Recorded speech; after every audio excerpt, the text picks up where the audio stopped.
Hello and welcome back to Mind Meets. This is a brand new episode from Darlington Mind. I'm Matt Huss, and today we have a really amazing guest. In this YouTube video, we're going to be interviewing amazing organisations and the brilliant work that they do. My guest today is from MERMAIDS, who help gender diverse young people. So please welcome my amazing guest. It's Jake. Hello. Hi everyone, my name is Jake Edwards. My pronouns are he or they. I work for MERMAIDS. I am the comms assistant and social media lead, so I get to do all the fun online bits. You know what? That was the most professional introduction we've ever had. That was really good. I enjoyed that, Jake. Thank you. But you were ready. You were ready to go there, and I very much appreciate that. Years of practice. Yeah. Years of practice saying my own name. That's all I've been doing in lockdown in front of the mirror, just been saying my name, Matt Hoss. Just chanting. It's really an absolute pleasure to have you and MERMAIDS here today as well. It's great to have you at a wonderful organisation. So can you tell us a little bit about MERMAIDS? How did they start out initially, and is there a story behind the name? So the story behind the name is that a group of parents were sat in the waiting room of the Tavistock and Portman Clinic, and they started chatting, and they realised that there was no service really that supported young trans or gender diverse children, and equally nothing that helped support the parents as well. It was just sort of them having chats in the waiting room when they could meet. Mm-hmm. And so they started MERMAIDS, and the name came from the fact that all of their kids at the time were really enthusiastic about mermaids. Like everybody thinks it's a really deep story, but it actually just was that the kids inspired it because they just really liked mermaids. I actually had no idea about that. That's really great. It's really cute, isn't it? Yeah. That's very sweet. And so what does MERMAIDS do as an organisation today? What kind of things do you do? So, well, we've come a long way in the 25, 26 years that we've been running. We support young, trans, non-binary, gender diverse and gender questioning children up until their 20th birthday. We do this through our private forums. We have a helpline, web chat and email support service. We have our legal and policy team, which is working towards equality and fair treatment and lots of really intense stuff that I don't quite understand. There's a lot of legal jargon in there. But our training team also, they deliver training to various companies, groups, anyone that might be involved in young people's care. We have a research department. We have a trans inclusion in sports youth worker. We also have a trans people of colour inclusion officer. So we've got some really great people doing some really, really great work. And then there's also me. Yeah. So as a comms assistant, what do you do on a day-to-day basis? What's a day in the life of Jake? Well, aside from the huge pile of emails, so do they just empty a sack onto your desk every morning? Yeah. Feels like that sometimes. Yeah. So I'm mostly I lead the social media, meaning that I get to wake up and be on my phone first thing. I'm checking Twitter, Instagram, Facebook. I work to create our graphic content, our video content. I help curate the information for our website. Basically, a lot of the visual stuff that you see out on social media.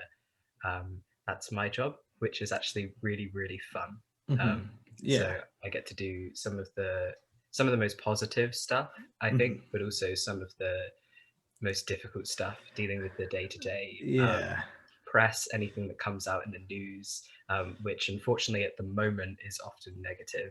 Absolutely. I play a part in sort of delivering a response to that. And I was going to say, like, this isn't necessarily a question we prepared, but like, obviously working on Twitter, it's a very hard platform to navigate. It's particularly because there are a lot of highs with Twitter, and there's a lot of really kind stuff on there. And I think that's a really great part of your job, and making people feel welcomed and supported. But also there are a lot of people out there who don't have, who are less open-hearted and less and very negative in that way as well. And so how do you deal when people are quite direct or transphobic or inherently negative? How do you deal with that? I think from a personal perspective, as a trans person, sort of dealing with transphobic comments sometimes on a daily basis, I think I've just developed a really thick skin.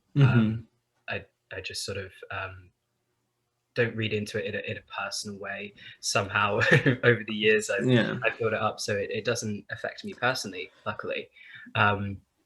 From a professional standpoint, if it is in violation of the terms of service on the platform, then it will be something that I will report. If they are coming back to us repeatedly, I might mute or block the accounts. And that's normally if there is malicious intent or basically anything that's breaking the terms of service. Well, this is very upsetting to hear, but I think it's important with this chat to also reflect that it's whilst we are inherently positive about the work you do, there are obviously there are people who are quite negative in that way, and I want to reflect a genuine portrait of that, because like obviously with this interview we're going to be talking about mermaids with Darlington Mind, and we're a mental health charity, but from a mental well-being angle, like I think this does link to Twitter, but and all aspects of gender diverse people's lives. What kind of stresses do young gender diverse people face? What are the additional stresses which people might not realize, which is part of their day-to-day life? Well, I think currently a huge stress is access to NHS services. So waiting times can be in excess of 2 years, and I think coming up to 3 years. And that's just waiting for an initial appointment. Sort of NHS guidelines are that you should only be waiting up to 18 weeks for a referral to a specialist service. So obviously that's really hugely stressful for young people, because whilst they're in this time that is difficult and they might be questioning, they might be struggling, they're also facing uncertainty. They're feeling alone. They're left in this limbo of waiting and waiting. And that's part of the reason that Mermaids is here, so we can support through that time. I think one of the hidden effects is more that when you go to your GP, you expect your GP to be informed, to understand what you need, to understand how to treat you. But unfortunately, for many young trans or gender questioning people who are going to their GP, often alone for the first time, they can be met with somebody who really doesn't know what they're supposed to do, how they're supposed to help. Some people on occasion, some people that are unwilling to help as well, they don't want to know. And that can feel really, at sort of that extra layer of isolation.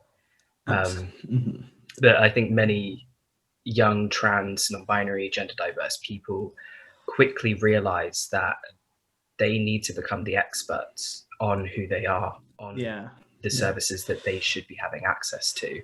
And that's something that, no young person should have to do. They shouldn't have to become the expert on something that, people get PhDs to be the expert in, and that's, it feels quite unfair that young trans people have to do that.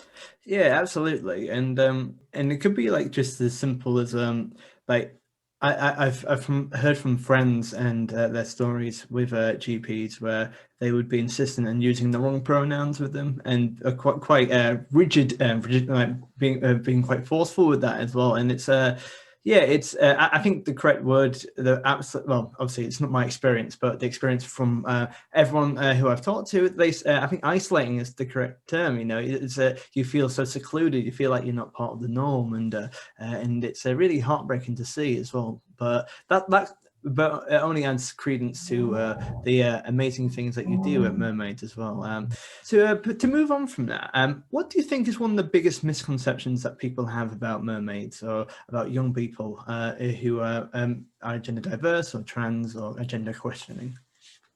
I think the biggest misconception about mermaids is that we only support trans and non-binary young people. We support trans, non-binary, gender diverse, gender questioning, essentially anyone who feels that they need support with gender. We've had young people come to us for support, and they've been through a lot of labels. They're going through an experimentation process, but they come out the other side identifying as cisgender. But we will still support those people if they feel that their gender expression is something they or their parents need support with. We are here to support, we are here to alleviate stress and allow young people to find their own path. We have no say or interest in what that path ends up being. It's just that they leave us feeling happier and feeling empowered. Yeah, like you look after the crossroads in their life, and you're able to help them along that journey. And it doesn't matter where they end up. It's just that's really, really kind. I think that's really sweet. And do you also help parents of people who are questioning their identity as well, or is it just for young people? So the capacity that we have to help parents are the parents of young people who are questioning or exploring their gender. So there is support there. There are a lot of services, a lot of charities to help trans people of any age. So if they also happen to be parents and happen to be questioning their gender, there are places that they can go. But we sort of focus as a children's charity on the children, and that does mean that we support the parents. We do have private forums for parents as well, but we also support professionals involved in young people's care, so teachers, doctors, people like that. That's wonderful. I feel that we might have already covered this topic, but what do you think the biggest challenge that faces young trans people? So I think in general, the biggest challenge for young people is being allowed to live their lives, be themselves, and do this without being afraid or having to worry about their gender. So we want young people to be able to go to school, to be at home, to watch TV, and to be on the internet, be online, and not have to worry, to feel safe, to not have to think that something bad is going to happen, or someone's not going to accept them or actively disrespect them by using the wrong pronouns or using the wrong name. It's just that they should have the same opportunities as everyone else. But unfortunately, that is a challenge at the moment, is just having the same opportunities and being able to be a young person, without their gender dictating what they can and can't do. Yeah, that's very empowering as well. And it'd be good to. I hope that young people do feel like that and do feel that they can truly be themselves as well. But this is a slight segue, but and this might be I think it's a talking point, but like, do you think there's enough representation of trans people in media, or do you think it's a kind of an area which is less developed? I mean, I think as a trans person, I think I've been aware over the last 10 years that the type of representation of trans people in the media has been rapidly changing. There is certainly not enough, in my opinion, but it is something that is growing, it's developing every day. I'm seeing and I'm hearing of new roles, new characters coming up in TV, in soaps, in films. Netflix is casting for at least 2 different trans or non-binary roles for different things at the moment.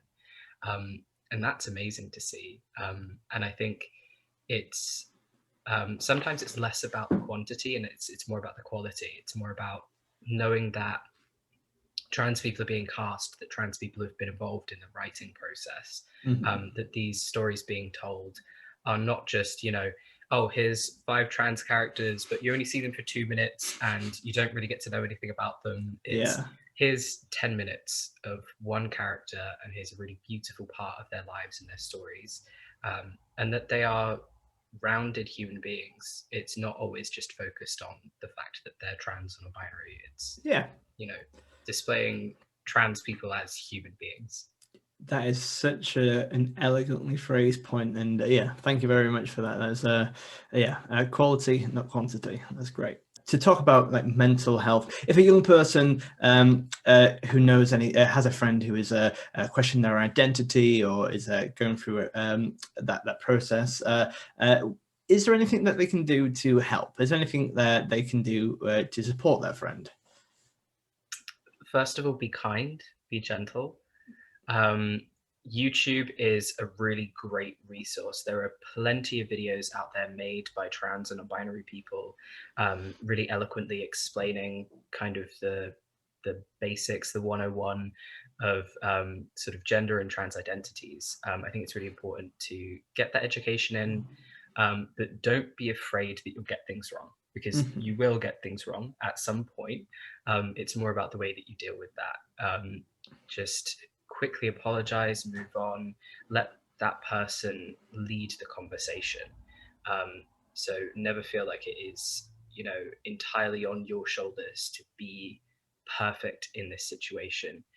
Lean on them, work with them, ask them, what do you need? What do you want me to know? Do you want me to come to you if I have questions, or would you rather me go to Google? And I think it's about working together and being open and honest, and pushing aside that fear of messing up as much as possible, because that's not really the important thing in the situation.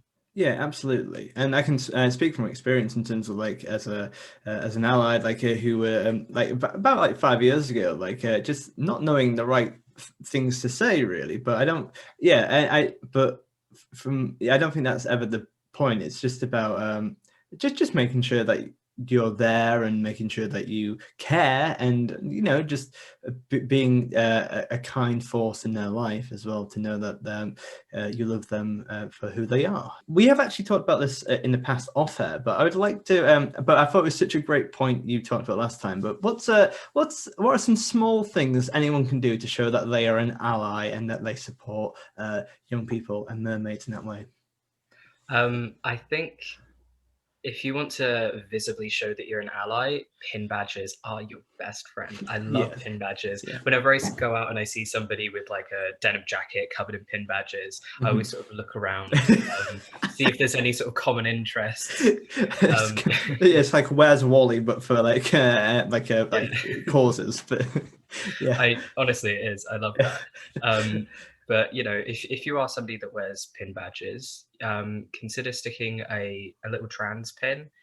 There's another sort of button badge that's been going around for quite a number of years now, and it just says "I'll go with you," and essentially that's a way of indicating to any trans people that if they feel unsafe going to the bathroom or going anywhere alone, that you will offer to go with them. Wow. Which is, I think it's so beautiful. Yeah. I have actually encountered a couple of people in real life wearing those badges, and it's maybe like well up that is such a strong message to put across to somebody in such a sort of small and subtle way. I can imagine that if people didn't know that, because I didn't know that until you just mentioned it, that it's quite innocuous, but for the people who know, that's very powerful.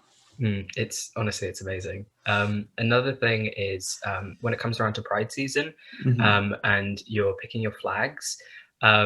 So we're all quite well acquainted with the rainbow flag, which is the Pride flag. But the Progress flag is one that has been coming into use more and more over the past few years, and that is a rainbow flag with a little sort of triangle in the side, which has pink, white, and blue stripes to represent trans people, and then black and brown stripes to represent POC. And essentially, it's to me, it's the nicest flag to see, because it just sort of shows that they are actively inclusive. And sometimes when you see the rainbow flag, you're not always sure if that's a safe space for trans people as well.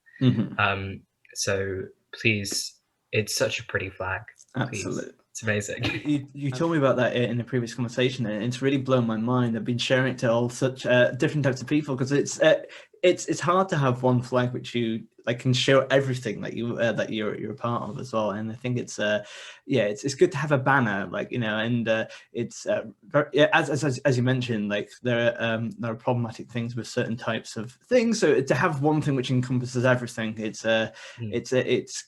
feels like it's like a little it's a place to put your heart and your home, you know what I mean? I think it's like, this is literally where I plant my flag. The rainbow flag is meant to be encompassing of all identities and everyone. But the point of the Progress flag is that it's taking the most vulnerable and underrepresented minorities in the community and saying, this is a safe space for you. You don't need to make an assumption with us. We are making it very clear to you that you are safe, that you are loved in this space, which I think is just beautiful, Yeah, that's amazing, and yeah, I'm glad that there's places for that as well. But to kind of go back to mermaids as well, when is the best time to get in touch with your service to kind of access that? At what point do you reckon any young person should get in touch with you? If you've ever experienced that moment when you can't find the right words to explain what you're feeling or what's going on, that's the time.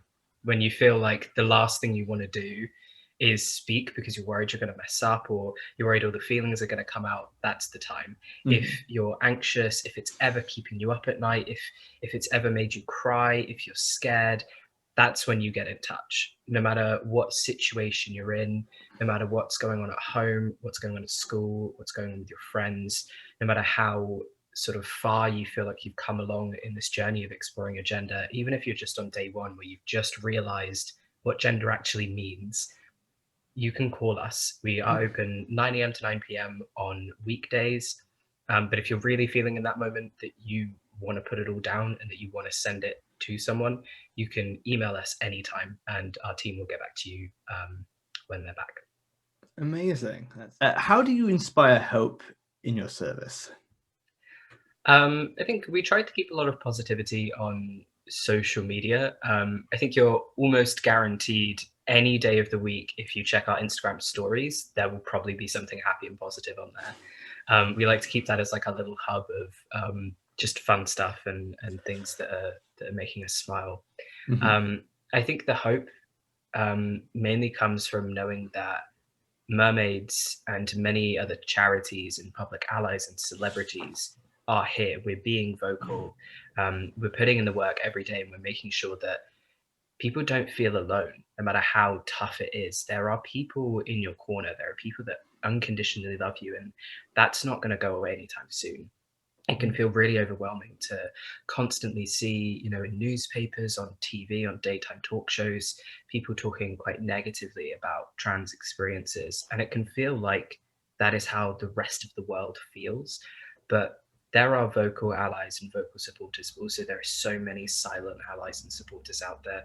When you're walking down the street and you're thinking, oh, these are the kind of people that read the newspapers and that watch the news. All of these people probably don't support me. That's not true. Mhm. Most people out there are supportive of trans people. They're just not vocal about it because it's just not something that affects their lives day to day.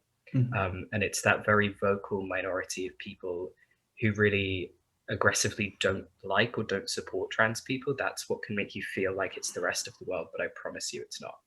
Yeah, absolutely. Because there's certainly been times where, speaking as a cis ally, like it's kind of like it's overwhelming for me to not know that when you go and talk to family who are very dismissive of those things and are very ignorant, but like not necessarily ignorant, but slightly mean spirited. Do you know what I mean? And not necessarily anti, but just not understanding, and it can be overwhelming to be like, oh, it's another thing which is again isolating in a way. Not to compare my own situation with that, but it's yeah. I just think that having that. Doing keeping in mind what you're saying there is really important, and something which I'll carry with me, and hopefully the viewers of this will do so as well. But yeah, I think we've got a final question, which how has your life changed since working for Mermaids, and has it been inherently positive, and have you grown as a person? Absolutely. I think I am worlds away from the person I was when I was sat there on my first day of Mermaids, feeling really anxious, feeling like I didn't deserve to be here. Um, I feel every day so grateful for the chance to be even a small part, even just the tiniest cog in a machine that is helping to support people, that is helping people to feel better and alleviate stress. Because I've been in that situation myself. I was there when I was a young person. I didn't feel like I had a place to go. I had no support. And I was tackling everything by myself. And that was very overwhelming and very isolating. So I understand how much it can make a difference to just have one person reach out and say, we're here if you need to talk, and just feeling validated. But working at Mermaids, has its really tough days, I won't lie. Sort of being constantly aware of the reality of what's going on for trans people can feel quite saddening when things are not going great. But it also feels empowering to know, because I know what's going on, I understand what's going on, and if I have friends who are concerned, who really don't get the news, whatever news has just come out, I can say, hey, go to Mermaid's website. We just wrote a blog about it. All the very intelligent people that work here have just broken it down all for you, so you don't have to go to Twitter and read the news there. Yeah, absolutely.